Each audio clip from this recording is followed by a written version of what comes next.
This channel does not promote any violent, harmful, or illegal activities. All content provided by this channel is meant for an educational purpose only. Quality और consistent performance के लिए सिर्फ silver pump नाम याद रखना। আর এবার একটা বড় খবরের নজর রাখবো। মোহন ভাগবতের সভায় পুলিশের আপত্তি ধোপে টিকলো না। সংঘ প্রধানের সভায় শর্ত সাপেক্ষে অনুমতি দিল হাইকোর্ট। 16 ফেব্রুয়ারি পূর্ব বর্ধমানের সাই কমপ্লেক্সে সভা হবে ভাগবতের।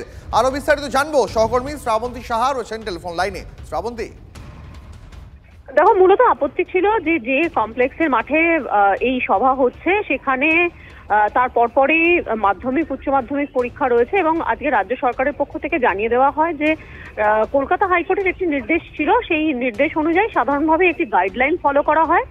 মাধ্যমিক এবং উচ্চ মাধ্যমিক পরীক্ষার আগে কোনোভাবেই যাতে এই ধরনের কোনো সভা যাতে না করা হয় এবং সভা করলেও সেখানে যাতে মাইক ব্যবহার না করা হয় তার একটা স্পষ্ট নির্দেশিকা ছিল।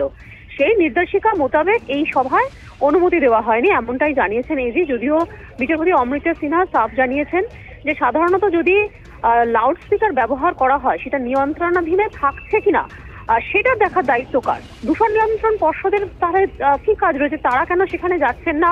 এবং এই ধরনের যদি কোনো সভা হয়ে থাকে, কোনো অভিযোগ এসে থাকে, তাহলে সেটা কিন্তু দেখার দায়িত্ব, ইমপ্লিমেন্টেশন করার দায়িত্ব রাজ্যের।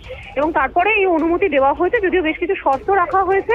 গোটা বিষয়টি তত্ত্বাবধানে থাকতে হবে এই যারা মামলাকারী ছিলেন তাদের, কোনোভাবে যাতে সাউন্ড বেরিয়ে এতটা বেশি না করা হয় যাতে আশেপাশে যে সমস্ত পরীক্ষার্থীরা রয়েছেন তারা সমস্যায় পড়েন, এই বিষয়টি দেখতে হবে। এবং সবশেষে 11টা থেকে 12টা আগামী রবিবার এই সভাটি রয়েছে, সেই সভায় যাতে সর্বনিম্ন একটা সাউন্ড রাখা হয় তাই দেখার দায়িত্ব দেওয়া হয়েছে এবং এই সভার অনুমতি দিয়েছেন বিচারপতি অমৃতা সিনহা। শ্রাবন্তী, অনেক ধন্যবাদ তোমাকে। এই মুহূর্তে আমাদের সঙ্গে টেলিফোন লাইনে আরএসএস এর প্রচার প্রমুখ জিষ্ণু বসু রয়েছেন। জিষ্ণুবাবু, আপনার লাস্ট টেলিফোন কলটা আমার এখনো মনে রয়েছে। আপনি বলেছিলেন এ রাজ্যে আরএসএস কে সভা করতে দেওয়া হবে, কিন্তু তার আগে একবার আদালত ঘুরে যেতে হবে।